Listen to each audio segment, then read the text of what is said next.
Careful. Be careful on what you are going to subo. Sinusubo ang mga bagay na hindi naman dapat sinusubo. Bibigay ko ang 3 bawal gawin kapag umuulan, lalo na't single ka.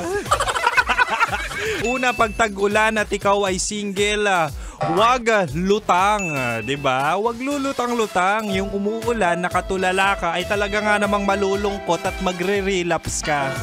Aalalahanin mo kung paano kanya nilalambing kapag ganitong malamig ang panahon. Aalalanan yung pakiramdam ng niyayakap kanya at kung paano ka halik-halikan nung panahong mahal mo pa siya. Ang pangalawa naman, sabi ko kanina, wag magpuyat. Wala ka namang love life, mahal, 'di ba? Wala ka namang love life, wala kang ka-late night talks.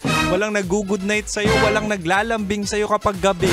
Bakit ka nagpupuyat? 9 PM na, gising ka pa kasi yung 9 PM na yan, merong sumpa na kapag 9 PM na at ikaw ay single, maulan, talaga nga namang ikaw ay juwang-juwa o di kaya in-hit.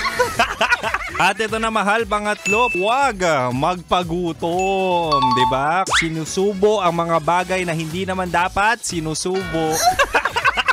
Careful. Be careful on what you are going to subo.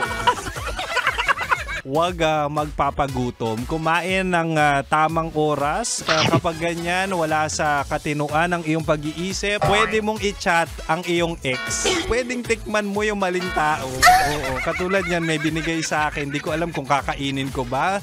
Pero dahil nasa katinuan ako, tatapusin ko ang mga sinasabi ko. Sarap manood ng radyo, no? Ginawa mo na talagang bisyo ang panonood sa amin, no? Umabot ka na rito eh. Huy! Kaya kung gusto mong tuloy-tuloy pa ang tawanan, Iyakan at kiligan, aba, i-like mo na ang video na ito. At mag-comment ka na rin sa Bisyo Hit mo na rin ang notification bell. para updated ka sa mga kaganapan namin dito sa Love Radio. kailangan pa bang i-memorize yan? Basic.